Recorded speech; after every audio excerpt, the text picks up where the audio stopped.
Entering the Mayo Experience. Mayo Experience. Mayo Experience. Mayo Experience. Experience. Welcome to the Pat Mayo Experience, presented by DraftKings 2022 Waste Management Phoenix Open Picks. First look, preview, and the research that goes behind everything.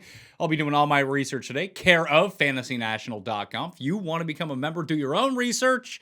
You get the monthly, you get the weekly, but the annual is the best deal you can have if you go to FantasyNational.com/Mayo, because that gets you 20% off. Smash the like button to the episode.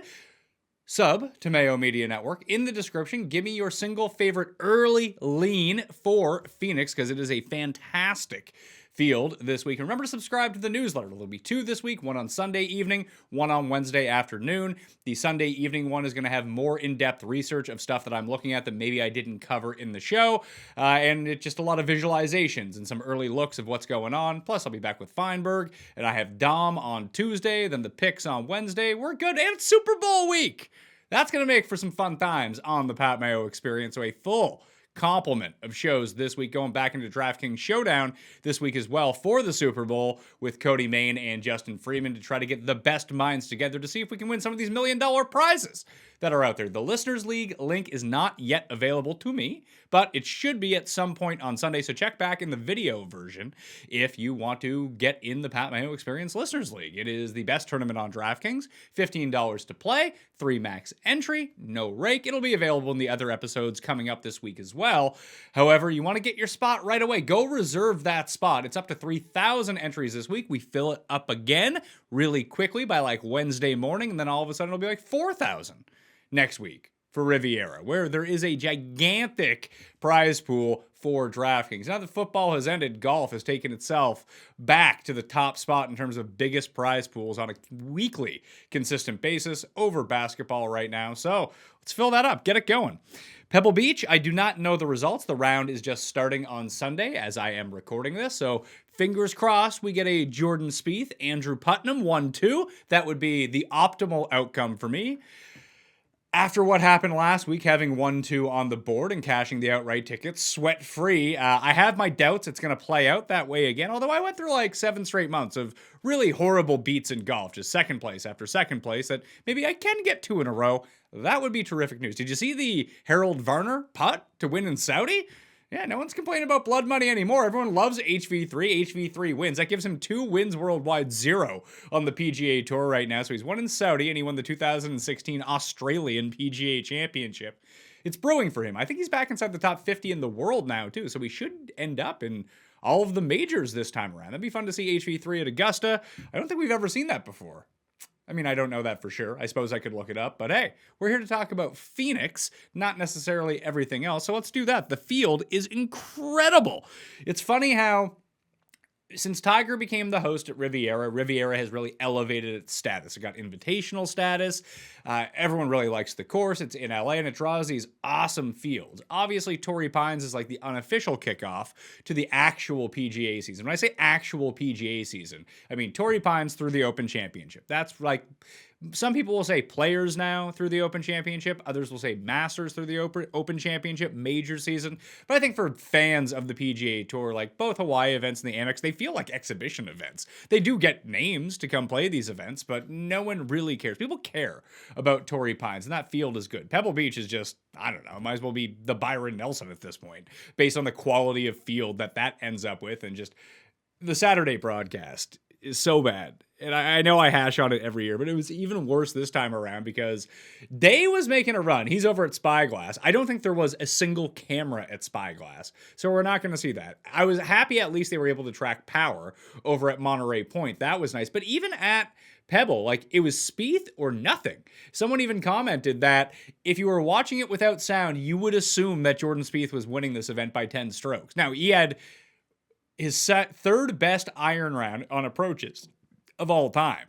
in his career, which is pretty amazing because he's had some pretty fire iron rounds over the course of his career since 2013. But it was incredible that he gained over 5 strokes on approach and didn't actually hole any of those shots, because usually that's the big factor when it comes down to strokes gained approach, to have those really high finishes that you end up jarring one from like 190 out in the fairway, then all of a sudden it's worth like 2.5 strokes, and all of a sudden you're off to the races. He didn't jar one, no water from anywhere in the fairway. He hit the flag 3 times. One of them saved him on number 17. The other 2, didn't really impact anything, but the one did save him on the par 3 because he was going to go over the green, ends up converting that into birdie from inside 9 feet. I believe it was 13 of his 18 approach shots ended up inside 25 feet. 3 of those were a green under regulation, so they were eagle putts on par 5s. I do worry about his round 4, though. When you go back historically and look at these fire third rounds that he's had with his irons, all of a sudden round 4 doesn't really turn out the same way. It's hard to keep that momentum going on the single hardest skill that you can have. Like, the approach is the most difficult. It's the most important, hence why it's the most difficult to remain consistent at the top of your iron. So really, I just have my fingers crossed that Spieth's putter was like okay on Saturday. Maybe he can just have regular Spieth out of control great putter on Sunday to make up the difference, and Spieth walks away for a victory. I can only hope so. If not, Putnam, do me a favor, Putnam? That'd be nice, right? Anyway, the field this time around at Phoenix, like I mentioned, Riviera huge, Torrey Pines huge, and for years, this was just more of a fun event. You'd get names, but it was more of a party atmosphere. Not this time around in Phoenix. This is, I mean, it's not a major-esque field, but this is like a preview of what the majors are gonna look like this year. And I think that's what I like about Torrey Pines. Like, Torrey is the first one that we get, not necessarily like the strongest field we'll see all year, but it's the first really strong field of the year at a venue where they host major championships. You're like, oh, I could see these guys playing well at Augusta or the PGA Championship, and you start making your notes. Riviera ends up kind of the same way as well because the field is so good. This course isn't really going to lend itself to any major championships by and large in Phoenix at TPC Scottsdale. This field is fantastic. 18 of the top 30 players in the world. I remember when it was like Bubba, Hideki, Webb, before Webb was Webb, and Ricky. Those were like the guys who showed up. Then Rahm comes on the scene. Phil's actually not here for the first time in ages. But do we have some guys kicking around this time? Rahm is back, ASU guy. Has never finished worse than T14 at this event. Obviously, he is playing. He finished inside the top 14 as an amateur when he played here. That's how much Rahm likes to score. Still no wins. Justin Thomas. We have Hideki coming back, looking for his third win? Fourth win? Third win? Whatever it is. He won back-to-back years. I was there the year that he won. That was not fun because I had outrights on Louis and Benny Ann, who folded come Sunday. That was the Patriots come back on the Falcons 28-3 Super Bowl year. It was my bachelor party year. That's where we did my bachelor party. It was at the Waste Management Open. It was a great time. Defending champ Brooks Koepka's back. Louis is making his first start anywhere in the world this week. He's back in Phoenix. Cantlay, Spieth, Thomas, Hideki, Answer, Finau. Answer and Finau were both overseas in Saudi last week. Webb Simpson, Xander was overseas last week as well. Sammy Burns, who gained over 10 strokes putting at this event last year. Scotty Scheffler and Victor Hovland, who we'll see, did not play Saudi, but won during the Middle East swing. I believe it was in Abu Dhabi now. Dubai. He won in Dubai. So he is back in Phoenix for this time around. Daniel Berger is still currently listed in the field right now, although obviously you know that he withdrew from Pebble Beach with a back injury that he sustained at Torrey Pines. If he's an early week WD, wouldn't be super shocked at that. Chuck Hoffman, Waste Management, Mr. Waste Management.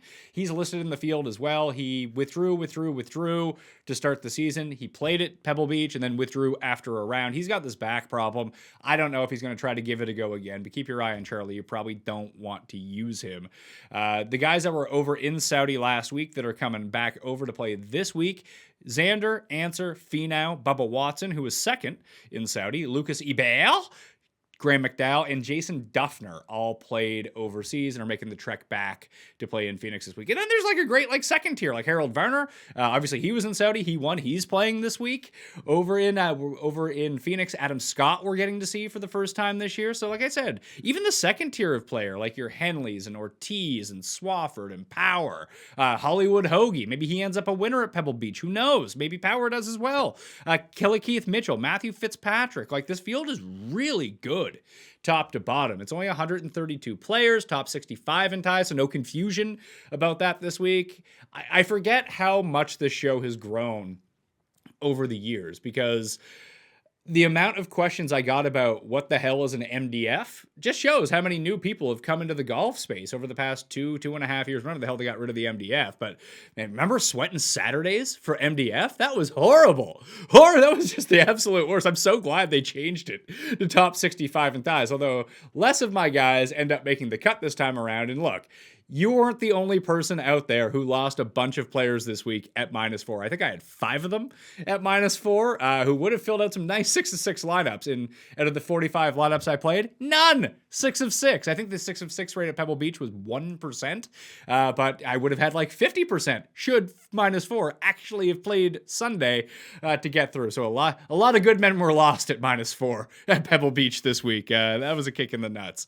Let's jump over to fantasynational.com right now and check out what we're looking at here in terms of course history. The biggest one I found in correlation, 10 players who have won the Players Championship have also won at TPC Scottsdale. Not entirely sure why. Maybe it's a TPC connection. We all know that Mr. TPC, KH Lee, who was second here last year, loves anything with the words TPC in front of it. Just taking a scroll back at last year, obviously Brooks cashed us a 55-1 ticket at this event. Brooks has won this twice. We have hit him outright twice at this event. That was the first real big hit that we had, I think, on this show, was Brooks Koepka 40-1 at the Waste Management Open in 2016. That's how long the show's been on the air. Maybe 2015. Whatever I think that was the same year as the Willett year. So 2000, we hit that one. We hit Jason Duffner at Career Builder, then Willett. Fire year 2016. If I can hit Putnam at 125-1 today, we're off to a fire start to 2022. Lining people's pockets early. Don't want to get ahead of myself because it's bad juju to do that. Everyone knows that. This was the return of Spieth a year ago. He shot 61 on Saturday, then followed it up with doing nothing on Sunday. Ended up coming T4 though, and then he was off to the races the rest of the year. Didn't miss another cut. His cut streak started here. 20 consecutive cuts made for Jordan Spieth, which ended actually at the Farmers Insurance Open 2 weeks ago. And obviously he made the cut at Pebble Beach, so he's back on the horse when it comes. Hey, Andrew Putnam. Andrew Putnam didn't make a bogey at last year's event, which is kind of nuts, and only came T7. Maybe he can close the door this week. We've seen Louis played here twice, T11 and T3. Brooks, he's kind of all over the map. I'm really interested to know what his odds are going to be this week. When people laugh at losers like me who see 40-1 next to Brooks Koepka and say things like auto bet, the reason is that we just went back to this. Maybe it's because he's won this event before. I don't know. But they dropped him to 55-1 last year. It was a blind bet. He was playing like garbage coming in. He just missed the cut, I think, at American Express. Maybe it was at Torrey Pines. I forget where it was. I know he missed at American Express. Maybe he then took the week off. But whatever it was, he had 3 consecutive missed cuts coming into this event. Ended up winning. Chipped in on 17. The 71st hole, and that was good enough for the 1-stroke lead. I remember live betting Hahn in going into the final round. I think it was like 80-1. And he made a run. I think he was in first at one point, like going into the back 9. He absolutely melted down. Although you can see 2 top 11 finishes and 3 top 25s, 3 of the past 4 years for Jimmy Hahn, going through everything here. In terms of overall strokes gained, but the reason that we bet Brooks is at these numbers is because, when you bet a 40-1, obviously you want to win the bet that you make. But realistically, you need to win it once every 40 times in order to break even on it. And it just feels like the probability of Brooks winning at that rate is so much higher than that. I mean, I don't know what they're going to list him at this week. It can't be that high with the amount of quality players in this field, to be perfectly honest. Overall strokes gained for the Waste Management Open over the past 5 years: Rahm, Kuchar, Ricky, Justin Thomas, and Xander Schauffele. Maybe this is the spot where Ricky needs. He was cut here last year, won in 2019, had an immaculate track record in Phoenix over the years, although he tried to give 2019 away to Brendan Grace. Didn't end up happening, but he ended up coming through on that one. Maybe this is like Spieth last year. This is where he kick-starts the comeback for Ricky Fowler, another guy who's won both the Players and the Waste Management Open 2020. Obviously, Webb Simpson won, another guy who won the Players Championship and won this event. 2018, we had Gary Woodland, and in 2017, that was the year that I was there, the year I got married, we had Hideki Matsuyama win, and he won in 2016 as well. Now, maybe that actual number for the players should be 11, because as Cust would say, Hideki won the players in 2020 when it was canceled after one round due to COVID. But Hideki was leading, so he's out there. Strangely, we can take a look at the strokes gained. Everyone kind of gains on putting here. 89% of the field, 89% of putts inside 10 feet were made last year at this course. One of the easier close putting courses on the PGA Tour. So when you see some of the guys who pop up who are historically bad putters, they kind of do okay here. Everyone inside the top 12 gained strokes putting, the lowest being KH Lee at 0.9. Everyone else, I think, was over 3. Yeah, everyone else was over 3 strokes putting. You can see strokes gained approach, 6.1 for Brooks Koepka. Did pretty well around the greens. Everyone gained on approach except for Louis inside the top, almost 20 at this point. That's kind of crazy to think. Nate Lashley really likes this course, by the way. I think he was first round leader here last year. That's how we ended up getting on him at Pebble, as they had this immaculate irons week and really poor on the greens for what you would need to contend. And then we ended up going with him at Pebble Beach the next week. Obviously, they flopped on the schedule this time around. Oh, look at Will Zalatoris, Corey Connors. I actually kind of like Corey Connors this week. But when we get deeper into the stats, we can see really what's going on. I have the stat written down, and I want to go find it for y'all right now. Something to do with approaches from 175 to 200 yards.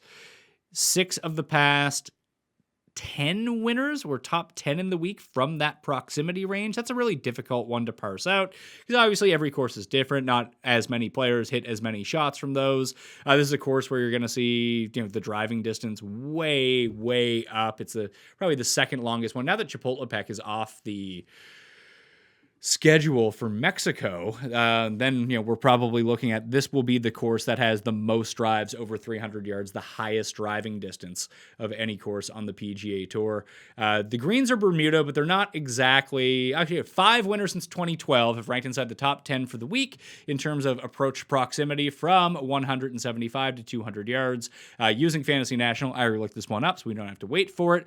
List, Berger, the Gim Reaper, Harold Varner, and Louis are the leaders in that category over the past 50 rounds. If you're looking at just 24 rounds, it's Hoagie, List, Molinari, Matthew Smith, and Hudson Swafford are the ones up there. If you want to know the guy that's lost the most strokes at this tournament over the years, not a big shocker. See, Kim, although he's a players champion, have not played this tournament well at all. A T50 is his best finish ever. That was last year. Maybe things are looking upwards and onwards for old Siwoo at this point. Who knows? Getting into the course breakdown, we have the Bermuda greens, as I mentioned. These Bermuda greens are not exactly like the Florida Bermuda greens. Per the GCSAA, the sheet that comes out, they're officially listed as Tiff Eagle or Bermuda, but they're overseeded with velvet bentgrass, Poa trivials, and perennial ryegrass. If I had any idea what that meant, I would explain it to you in full, but I really don't know. But for whatever reason, these run faster than you would expect for Bermuda greens. Maybe that's why because the players Bermuda run super fast as well. Obviously, they're slightly different putting surfaces, but the speed on them tends to come in. In 2020, the field made 89% of their putts inside 10 feet. That's pretty absurd. So I think the lean is more to tee to green, and we're going to see that here. It's one of the few tournaments all year where approach and putting don't heavily outweight off the tee and around the green. It's pretty flat. I mean, this visualization, excuse me, that you're seeing in the video version right now still shows that approach means the most, 0.75 per round, but usually approach is like 2.5 to 4 times greater than off the tee and around the green. That's not really the case here. There's a lot of chip-ins at this course for whatever reason, hole-outs from like inside 50 yards. We talked about the driving distance that goes through it. If you want your guys who don't drive the ball a ton, you better hope they have great accuracy when it comes down to it. So it's almost tee to green across the board here without the super heavy approach emphasis on approach like we would have. Obviously, approach is still the most important. It's just less important at the top end than it would be another week. So you can see it's relatively flat there. If we switch it over to the top 5, it gets almost even flatter over time. Approach means a little bit more, but as does off the tee and as does around the green. Like, you almost need to be a very complete player to end up winning here. And I think that's shown itself over the years. The par 3s mean a lot less. The par 5s mean a lot, because all 3 of them, you can make eagles. The 5th most eagles in 2020 happened at TPC Scottsdale, and there are only 3 par 5s because it's a par 71, just over 7,200 yards. So you can make eagles here. 2.3% rate on number 3, 2.9% rate on number 13, and 2.4% rate for eagles on number 15. Now, number 15 does draw a lot of water balls. I think it's the third most of any hole on the PGA Tour, but it's also incredibly easy at the same time. It's just like number 17. You can drive number 17. And you should go for number 17 every single time because a lot of guys who drive into the water on 17 still get up and down for par. It's not that big of a deal. But the 3-putt percentage, because that green is, if you remember that green in Phoenix, it's super long at the top, then it drops down to the back end. That's always where the Sunday pin is. You can leave yourself with like over 80-foot putts. If you leave yourself with one of those 80 or more foot putts, you're 50-50 to 3 putts. So it's no guarantee. Just because the guy's putting for eagle doesn't mean it's a gimme birdie based on the length of those putts that we've seen over time. So like I said, it's relatively flat. One of the few courses like that. You have to be able to score on par 5s. Almost anyone can reach these in 2, so that's nice. We do see that the majority of the shots or the plurality of the shots, 24.5% come from 150 to 175, but for whatever reason, this 18% bucket of 175 to 200 tends to be the most important. I think it's because that's where a lot of these approaches on the par 5s are going to come from. These aren't super duper long par 5s. 558, 558, 553. Like that's the bucket. Like 190, 195 is where these approach shots are going to come in from. So that's going to be a very, very difficult one to try to parse through. But if you can hit on the right guys, it's going to be huge. Let's see here. We have the 4 par 4s that are 450 to 500 yards. They tend to play the most difficult on the course, so they will be weighted inside the statistical model. In 2014, it started a run of every year at this event where it would be even or +2. Between even and +2 would be the cut line. Until last year, that was -2. So guys really ripped up the course. Driving accuracy is way down. A lot of guys are going to spend time in the desert. Just don't get stuck behind a cactus because then you'll need to smoke an entire pack of cigs like Spencer Levine did the year he gagged it away to Kyle Stanley and got prickers stuck in his ass because he got a ball caught underneath of a cactus.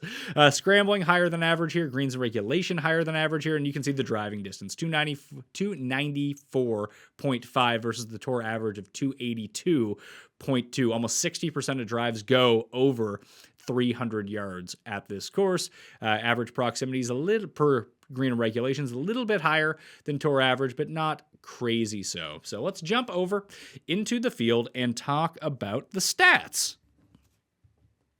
I actually adjusted the custom model before I came in. I still have 5% to divvy up.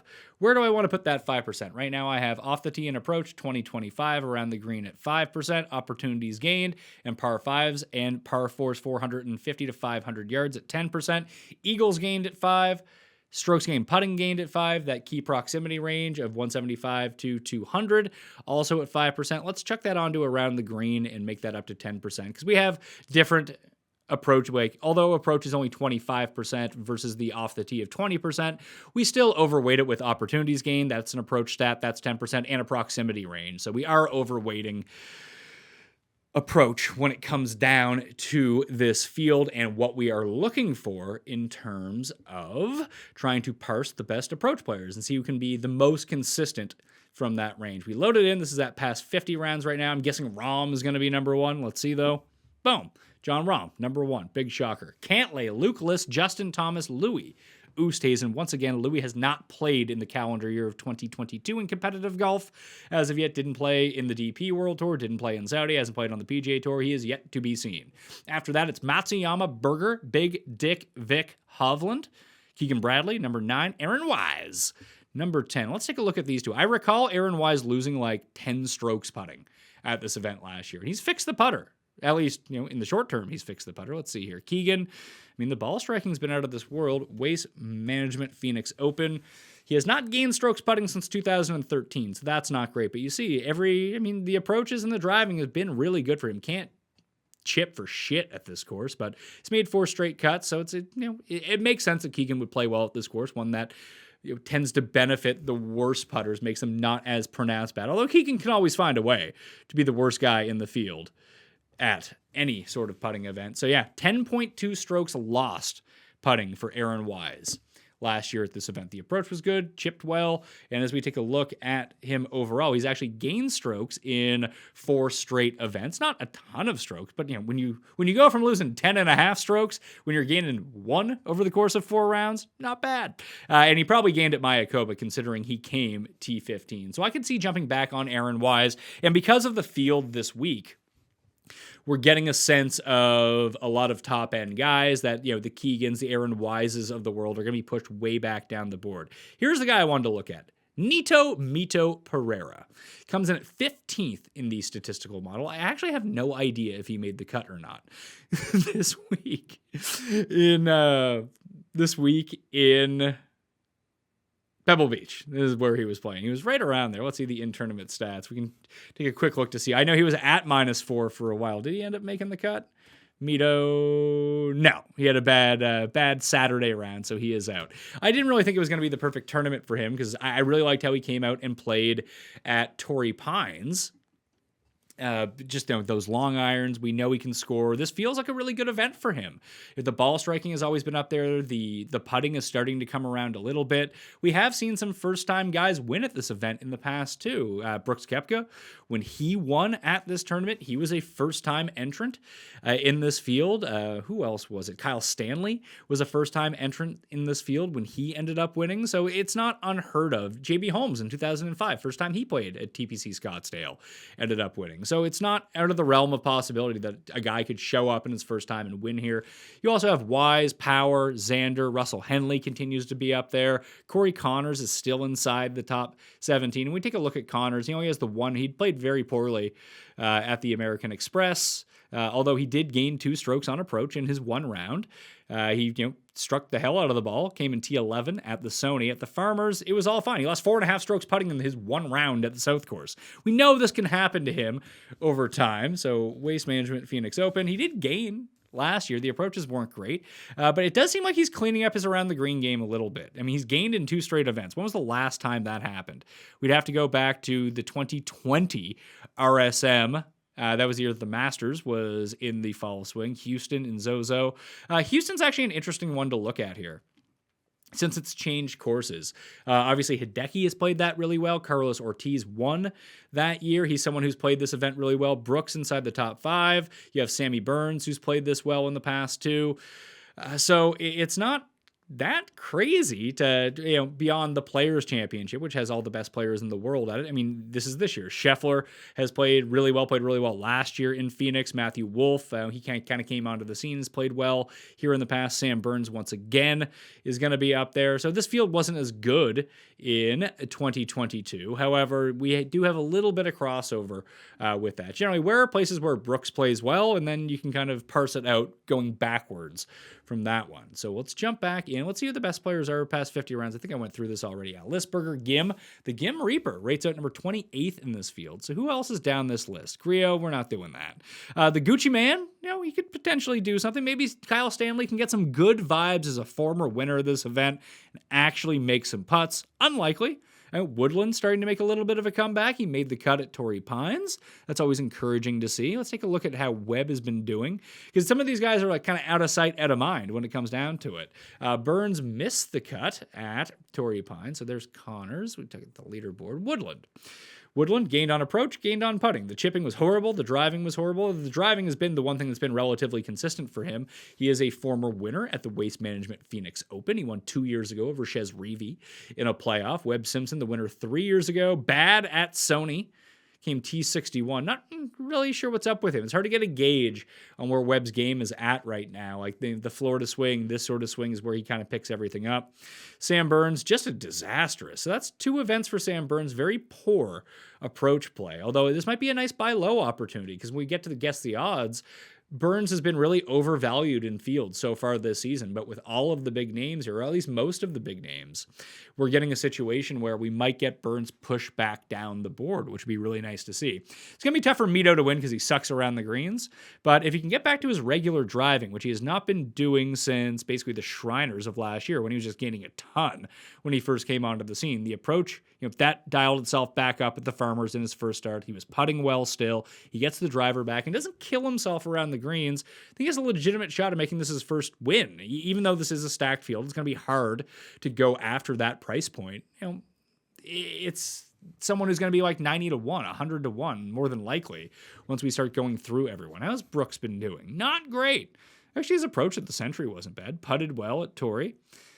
It's not going to take much to twist my arm into Brooks, put it that way. It's weird that his driving has been so horrible, considering even through struggles, ups and downs, he did gain in 17 straight tournaments at one point last year. Lost off the tee 3 in a row and then turned it around in Houston. He's lost 3 in a row right now, probably 4 in a row because he missed the cut at Mayakoba.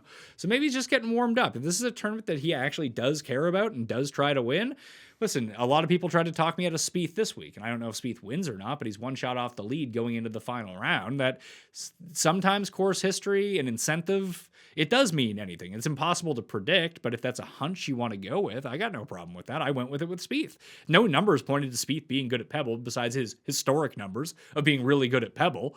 But anything recent form-wise leading into it, it didn't show up whatsoever.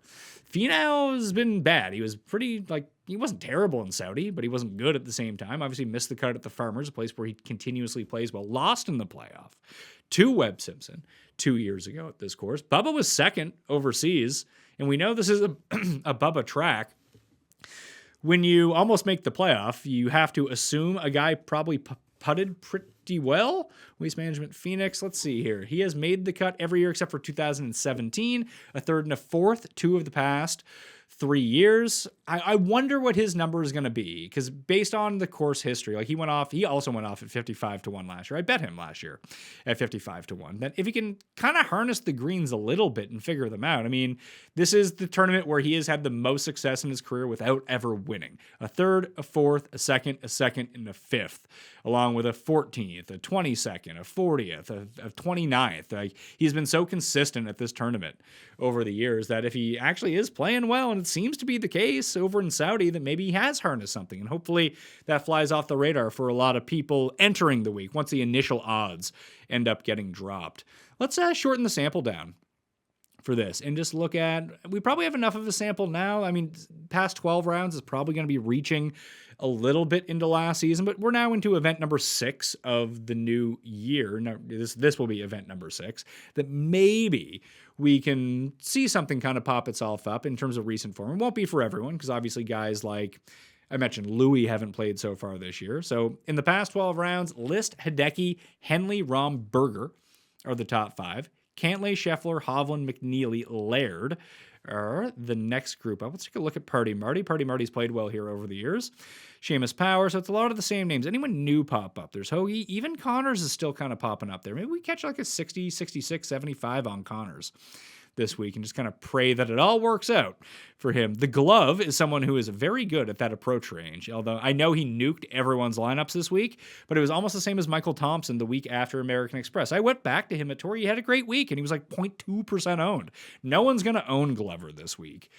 So it might, for DraftKings purpose, I'm not talking about betting Lucas Glover at this event, but that could be an intriguing spot to go to.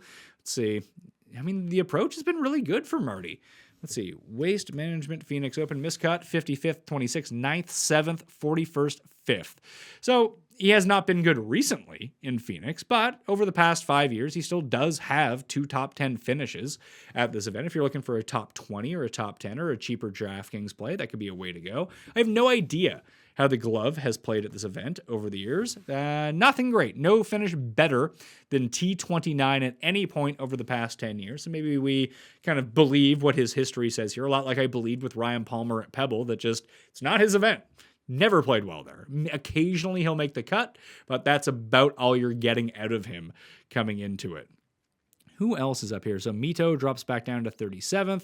From that key approach range in the short term, Rahm, Hoagie, Molinari. I really like Molinari this week. I most definitely think he's a bet. Even as a hole-in-one on that on the crazy number 16. It'd be nice to see all the people up there. Mito comes in at number 4 from that key range. Munoz is up there. Straka is up there as well. I believe he finished T5 at this event last year. How has Straka been doing? gained on approach in 3 straight. Very good around the green at the Farmers. Waste management, nope. It was not Seb Straka who finished inside the top 5. He has missed the cut in both turns at this event. This is why I double check this stuff, because sometimes people's names get stuck in my mind in a very weird way. See, there's Lashley. It was Lashley who had the good irons week last year at this event and couldn't putt. But you can see that he ends up there. It could be another event to go back to the Swafficer.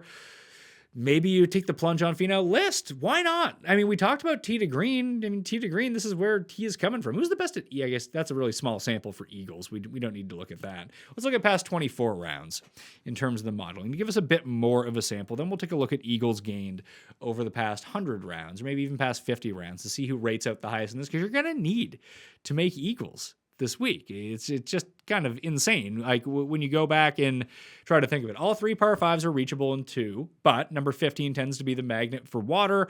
Besides, it's a lot like number 18 at TPC Twin Cities. If you really look at it, 74 balls went into the water in 2019 at this event. But all the par 5s can combine to be the 5th best, scoring 2 par minus 572 in 2020. Again, that's only with 3 of them on the course, which is kind of insane. Let's see, the water balls at number 17 since 2003, 571. That's the most off the tee water balls outside of number 15 at TPC River Highlands and number 2 at Waialae. Number 15 at TPC River Highlands, that short par 4, 849 water balls off the tee, which is kind of nuts to think about. So now we're looking at past 24 rounds. Anyone new stick out in terms? Mav continues to be. This might be a nice Mav McNeely rebound week. Honest to God. Unless he comes out really hot on Sunday at Pebble Beach, who knows? Burns continues to be up there. Hoagie, Scheffler. Maybe it's a breakthrough spot for Scheffler. I could see it. I could see it happening. Glover, Keegan. Yeah, it's all kind of the same type of guys. Eckroat, who finished at -4 after missing a 4. He could not putt Sunday at Pebble. Missed a 5-foot birdie putt to make the cut. Submarined a lot of my lineups and a lot of your lineups out there. I can only imagine how tilting that must have been at that time. I don't know what to do with Louis. Like, do you go with him because it's his first event? Like, guys in their first event have been fine so far. Scott continues to rate up a lot higher than you would think. I don't know when the last time it's drawing numbers from him are, considering he hasn't played on the PGA Tour this year. RSM, Houston, CJ Cup. So he has 2 top 5s at the shorter courses too, which is kind of odd to see. Was T11, T10 in both events in the Middle Eastern swing. So not crazy to think about Adam Scott coming into this event whatsoever. Probably like him better next week at Riviera. But it's nice to see he's playing this event to get the warm-up and get the reps in over here in this time zone at least. Past 24 rounds, best eagle rate, Rogers, Ryder, McNeely, Webb, and Matt Jones. Cam Davis, always up there in terms of eagle rate. The Gucci man. Gooch. Interesting. The shine is kind of off Gooch at this point, although he was T20 at the Farmers. A lot of that was around the green, but whatever. Missed the cut at American Express when people liked him. Pretty chalky at Sony. T27 after winning the RSM. The approaches are still pretty good. They're not like blazing fire like they were at the CJ Cup Shriners or when he won at RSM, but he has gained on approach each of the past 2 years at this event, so that's encouraging to see. I mean, the off the tee isn't great. Maybe not exactly the best event for him, but he can get those irons going. Wouldn't be the craziest thing to think. In the proximity range, past 24 rounds, Hoagie, List, Molinari, Smith, and Hudson Swafford, like I mentioned. You also have Duffner up there. Munoz continues to linger. I don't know what the hell to do with Munoz. It feels like he's really dropped off and become the Munoz of old. Well, I guess he was all right at Farmers. He did have 2 top 5s. Okay, so he had 2 top 5s in his past 5 starts. That's going back into last year, but that's Munoz. First round leader. Let's jot him down for first round leader. Who are the other guys? Mito, maybe first round leader. Gim, first round leader. Molinari outright. I'll probably have an outright on Gim as well when it comes down to it. All right, let's take off the filter and just look at strokes gained overall. And just take a look who's putted well and done things at this tournament over the years. TPC Scottsdale. We'll fire it up. Where can we find there it is. TPC Scottsdale. We'll go on average, and we'll take a look at putting. Who has putted well at this tournament? We have Todd, the Todd father, Ricky Fowler, JT Poston. Another guy who's been like sneaky okay at the Players over the years is JT Poston. Let's see. Players. Yep, 22nd in both appearances at the Players. Waste Management, 11th, 35th, and 26th. He putts well here, hits his approaches well here, and he drives the ball about as well as this is not a great, for a short hitter like JT Poston, that's not great. Let's Poston, first round leader. Maybe you have to chuck him onto the card. Now that we're back out of the 3 and 2 course rotation, it's kind of nice to see. Any other names? Neesmith has only played 4 rounds here, but he's averaging 0.9 strokes gained per round. Snedeker, Cooch, Daniel Berger putts well here. He might be you might have to, if he ends up playing and doesn't withdraw beforehand, he's really interesting this week, only because maybe, the back injury was whatever and he's over it. And people are going to be so afraid of him pulling out because of the back injury. They're going to be treating him like he's old school Louis, old school Kevin Na, old school Jason Day, because it's so awful. And it's a waste of money, obviously, when Berger plays 3 holes sucks and then withdraws, then all your lineups are dead for the week. But it's still a good leverage spot if people don't glom onto him. Might even be an all right outright bet, too. That's a bit riskier, obviously. But you might get a really good number on Daniel Berger for this event. And it's a place where he's played well over the years. It hasn't been like lights out for him, obviously. But he has a 9th. He trades miscuts with good finishes. 1, 2, 3, 4 finishes inside the top 11 in his 7 starts here. He's missed the cut twice as well. So, and he was horrendous with his approaches last year, which is not something you normally see from Daniel Berger, because as you can see, the last time he lost strokes on approach was this event last year. Before that, it was a 0.9 loss and a FedEx Cup playoff event. And then before that, it was Phoenix again. So in Phoenix, it's been a rough go for him the past 2 years, but he's been so good on his approaches that it's really hard to see. He even got the putter back going in Phoenix a little bit. We know how well he's putted on these greens over the course of his career. How is he at the Players? He's been really good at the Players. He's made the cut every time since 2016, 2 top 10s at that event as well. So we're finding guys. We're picking and choosing our guys down here. Tee to green, best players per round, Hideki Grace, Bubba Watson, Jordan Spieth, and Louis Oosthuizen. And we do have Higo in the field this time around. I don't know if I'll be betting Higo, but I do love myself from Garrick Higo. Big fan of Garrick Higo. Can't wait to see him at the Masters this year. Louis, Rahm, Xander, Lashley, Neesmith. That's only in 4 rounds, mind you. Webb Simpson, Justin Thomas, KH Lee in 6 rounds. Brendan Steele. It hasn't been a good go for Brendan Steele so far this year. Molinari is still up there as well for this course in particular. It's only 8 rounds for Francesco Molinari, so I assume that's 2 events, unless it's a made cut and 2 miscuts. Waste Management, 40th and 22nd. The putting has been bad. The around the greens has been bad. The ball striking has been immaculate both times. Now, that's digging back. That's 2015 and 2018. And in 2018, he made a hole-in-one, which is going to overinflate everything. But, man, he was bad at Farmers. That's not a stunner, to tell you the truth. I was kind of surprised when he top 10 there a year ago. He still did end up making the cut, though, and putted well on the South course. He putted well at the Stadium course at Amex and played really well at the Amex, coming in 6th. So he cost me a top 5 by bogeying the 72nd hole, but you live and learn. I'm not afraid to go back to my guy, Mollywood. And coming off a bad event, he was overinflated because of the good finish going into Farmers. Then we're taking a look at 70 to 1, 60 to 1, that range. That's a bad bet. But now we might get him back at like 100 to 1 this week. That's a good bet, I think. We look at the worst tee to green players in this field. Anyone good? Power, although it's a new Power. It's only 2 rounds. Todd has been horrible tee to green. Brian Gay, Patton Kazire, Si Woo, obviously with the most strokes lost total of any player out here. Jimmy Walker, bad. Hudson Swafford's been bad, although the model really likes him this week, which is strange. Sam Ryder, Brian Harmon, all shit. CT Pan, the Panimal, not good here. Denny McCarthy, Stuart Sink, Luke Donald, all very bad. Sung Kang, it's got to be Kang. Patrick Rogers, Wyndham Clark, not great. Danny Lee, Brian Stewart. That doesn't mean these guys aren't going to play well. It's funny to see Russell Henley in his strokes gained approach losing player on approach over his 24 rounds at this course. Let's take a deeper look in his round by round going back over the years. He's been better. A lot of those terrible rounds were from 2014, 15, and 16. In 21, 20, and 2019, he's been very good on approaches here. So maybe don't discredit Russell Henley just simply based off course history and looking at that. You might want to put into more context how he's been doing lately overall and how he's been doing. It's been a good run. I know he gagged it. Did he gag it? Yeah, he gagged it. Are we going to call it a gag? Yeah, I think we'll call it a gag for old Russ Henley when he lost. He had like a 4-stroke lead at the Sony and blew it on the back nine. But I mean, the ball striking continues to be pretty good. If we can get some hot, I mean, he's only lost strokes putting once ever at this event, so that's good news. We get the better driving, we get the typical approach, and hopefully get lucky around the greens and maybe his putter's back.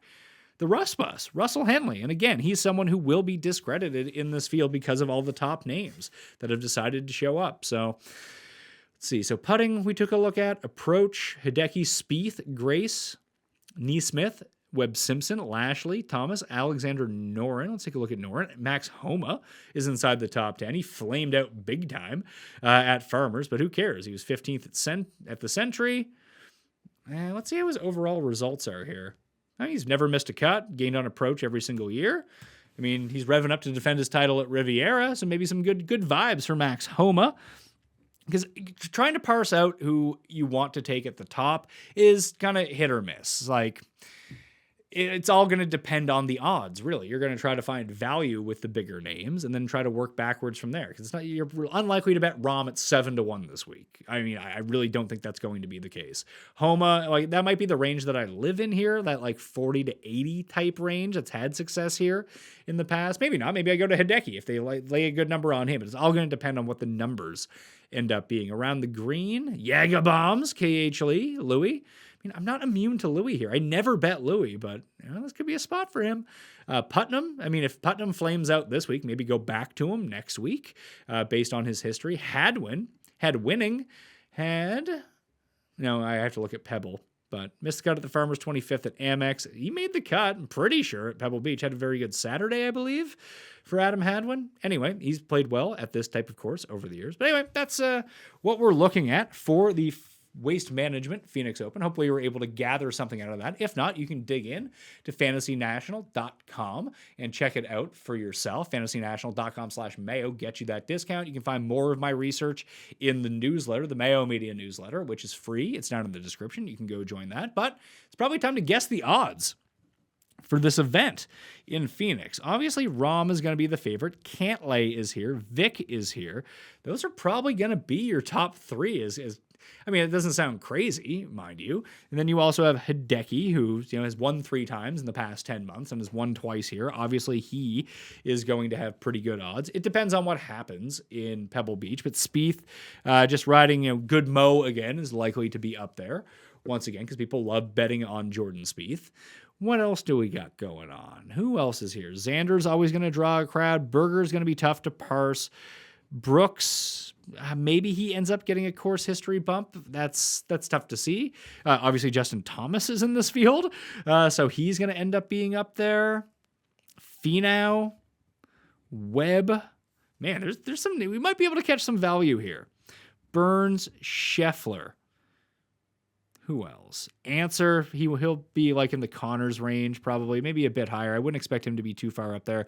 Maybe you get a Bubba number that's a bit more inflated than you would like to see, but even so, it's probably not going to be worse than 40, more likely to be 55 or 60 than anything else. I'm going to say Rahm, this field's better. I'm going to say Rahm, 7-1 to open. He drops to like 8 or 9 by the end of the week. Vic, I'm going to list as the second favorite in this event. I'm going to say Vic is 11 and Cantlay is 12. Hideki, 14. Now we get Spieth. If he wins, obviously it's going to be higher. If he loses, I'm going to say is 22. That's going to leave Xander at 22. Thomas will be 16. The buzz is sort of off Justin Thomas at the moment. And you want to talk about someone who has a stellar track record at this event without ever winning. It's Justin Thomas. Players champion. Justin Thomas as well. I mean, he did come T20 at the Farmers. I mean, he had a bad weekend, but whatevs. 13th, 3rd, 3rd, 17th the past 4 years at this event for Justin Thomas. So maybe because there's so much strength at the top of this field, if Thomas doesn't end up becoming a very popular bet this week in terms of handle at the sports books, he might fall to 20. I very much doubt it. But if that happens, bet Justin Thomas. If you can catch a 20 on Thomas, that's where you want to be. So Thomas at 16, Spieth at 22, Xander at 22. Now you have like Finau, Webb, Burns, Schauffele, Berger, Brooks. Like they all can't be below 30-1, right? That's already 1, 2, 3, 4, 5, 6, 7 guys 22 and below. Even that sounds like a lot. So we'll say Webb 35, Finau 33. Like I said, I'm really interested to see what they lay for this Burns number because I want it. And it was 25 at Farmers. He had a bad week. This field at the top end is probably stronger. I'm going to say Burns 35. And if it's 35, it's the first bet I'm making this week. Berger, I'm going to say they list him at 28 for him. Brooks, I'm just going to say 28 is where he'll open. I'm hoping it's 40. Like if he opened at 50, I'm not going to be super stunned. If it's 35 or above, I'll probably auto bet Brooks too.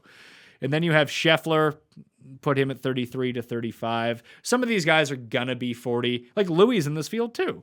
It's his first event, but it's Louis who continuously contends. I'll say he's 35. So some of these guys are going to be 45, 50. Obviously, no one's going to bet everyone in this field, but Rahm, Vic, Cantlay, Hideki, I think you're going to see, and Thomas as your top 5. Then you're going to have Spieth and Xander.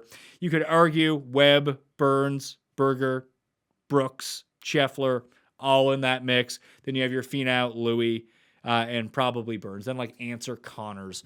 The list might get a bump here as well. Who knows? But that's going to be a bit more difficult to see with this stacked of a field. Adam Scott's going to be like 50 to 1, more than likely to open. Bubba 55 or 60. So you're going to have value down the board this week. I think so. And we're going to try to figure out who we want at the top end, but that's going to be left for Monday's show with Jeff Feinberg. So tune into the Pat Mayo Experience. Then hopefully we're bragging about cashing winners, because usually when we brag about cashing winners, that means you have padded your bankroll and bank accounts as well. So smash the like on the way out. Give me your early lean in the comment section.